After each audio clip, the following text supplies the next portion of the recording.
Hello everyone, welcome to our display over Tara Westover's Educated. Our concept highlights key aspects of Tara's upbringing and provides a series of symbols that reflect it. She constructs her argument to highlight the emotional and psychological consequences of control while encouraging readers to pursue freedom and personal autonomy. Through the use of symbolic artifacts, we display Westover's use of imagery, contrast, tone, pathos, and personal narrative in order to strengthen her claim that family control limits her personal freedom.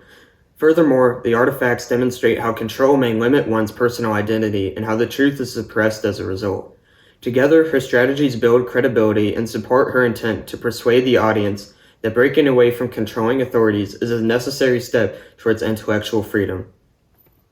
Our first artifact is a trigonometry textbook with an unlocked lock, which represents how Tara's fight for her own education frees her from the constraints placed on her by her parents.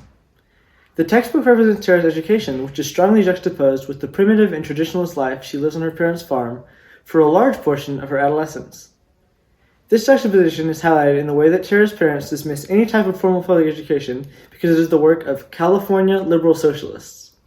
Westover uses the juxtaposition of her family's control and her fight to escape it as a way to point out the hypocrisy of her parents' attempts to save her by keeping her there on the farm, when in reality, that decision only stunts her and limits her future successes. The textbook is important to show how Tara responds to her parents' control by seeking out higher education, which allows her to flourish and grow into a well-educated adult, the complete opposite of the way her family has raised her to act. On to you, Sailor.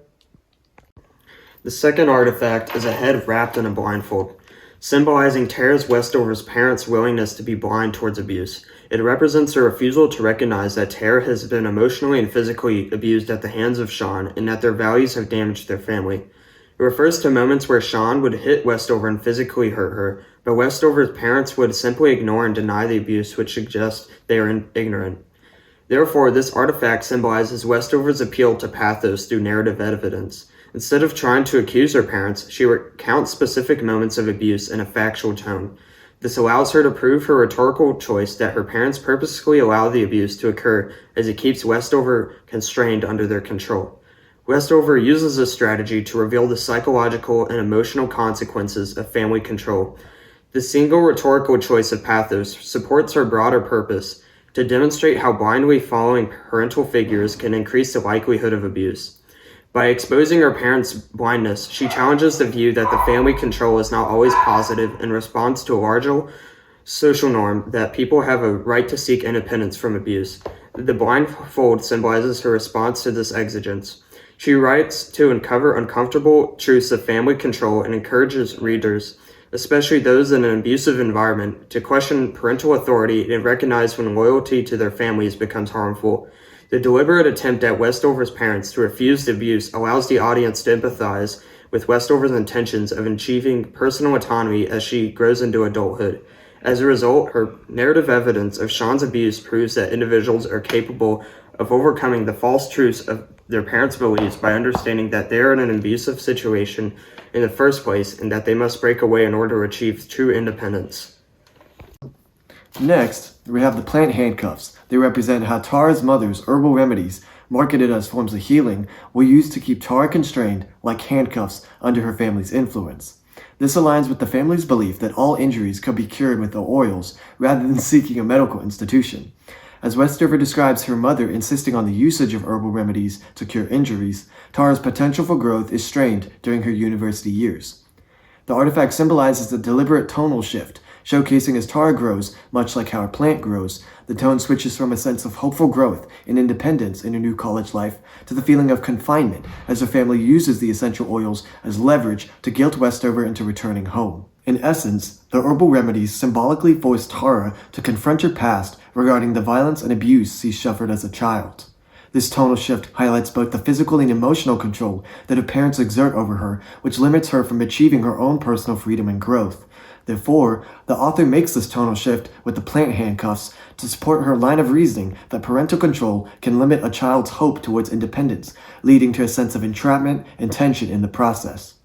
The tonal shift also amplifies an emotional impact by demonstrating how isolation led to Tara's initial suffering when she was first introduced to her new life on campus. This provides the audience with a better understanding of how Tara's parents manipulated her to remain largely subservient, limiting her own autonomy at college while also exposing the hypocrisy of her family's biased feelings. This connects to the blindfold representing abandonment that was previously mentioned, as Westover is thrown into emotional turmoil, handling college life all on her own. In order to address the exigence of her memoir, which is to reveal the psychological and emotional consequences of familial control and to persuade readers towards a life of personal autonomy and freedom, Westover uses her tone shift to show the tension between hope and confinement. This is proven as Tara feels increasingly vulnerable when returning home, stuck between the desire for personal freedom and the obligations she feels she must serve for her family. All in all, this reveals how abusive and biased constraints can limit a child from the truth. Our fourth artifact is a cracked shield, which represents the start of her slow transition into adulthood with a new perspective on life. During her freshman year of college, Tara, without any prior experience, struggles to connect with her roommates because they dress differently, talk about different subjects, and have separate social norms. This shield symbolizes the contrast between her parents' strict Mormon values with what is considered normal to her roommates. This use of juxtaposition helps to demonstrate an internal barrier for Tara, as she has trouble accepting her new reality after being isolated for so long. In addition, it reveals that a lack of exposure to the outside world as one of the first barriers Tara would have to overcome. Tara uses this juxtaposition to encourage her readers to seek autonomy and independence, rather than staying stuck in a limited society with her parents. Tara believes it is vital for her audience to break away from any oppressive boundaries that hold them back from proper education and identity. In conclusion, we have proven that Tara was responding to her exigence, the familial sabotage of her family, which formed as a result of years of continuous psychological limitation. Therefore, it's understandable why Tara wants her audience to avoid the same. Finally, we have this rusted gear, which represents Tara and her siblings' experiences in the father's junkyard and how they showcase the presence of danger and violence. The decaying machinery symbolizes the unregulated and isolated world Tara's father built to maintain control over the family, illustrating the consequences of familial control, which is the central argument we've been discussing. This artifact symbolizes Westover's use of imagery to describe the dangerous junkyard and how it showcases the father's beliefs against the government and medical institutions. As the father attempts to keep the family together by having them work in a junkyard, the imagery of Luke's suffering from severe burns while lighting a piece of flint correlates to the previously mentioned artifact of handcuffs because he doesn't receive any medical attention for these burns. This also provides Westover with credibility, as she provides this personal account, the normalized danger, and further distorted her perception of authority and safety. Westover uses this choice of imagery in order to highlight how the lasting effects of parental control can lead to trauma. As described, Luke's burns left Westover feeling both traumatized and conflicted on the fear of institutions and of her family beliefs. This supports our own line of reasoning that control and isolation can result in lasting psychological effects, as the family's biased views left the family physically endangered. This reinforces the main purpose of revealing the effects of control, persuading readers to achieve autonomy, and challenging readers' assumptions about safety and parental authority. This is done by showing the danger of her abusive upbringing, which strengthened the audience's empathy towards Tara's sacrifice to achieve independence. So, the rusted gear communicates to Westover's audience of how familial control leads to fear and skepticism. By showing the dangers of the junkyard, Westover engages the audience emotionally, which helps them consider the psychological aspects of parental authority that create a sense of entrapment or lack of personal freedom. The provided imagery of Luke's injuries shows danger and reflects on the father's rejection of medical institutions, creating distrust and division between the family as Westover begins to forge her own path. This artifact, alongside the others like the plant handcuffs and shield, help the audience understand the full scope of how her independence was limited, creating a more compelling argument. In conclusion, our 5 artifacts reveal the purposeful rhetorical choices in Westover's Educated.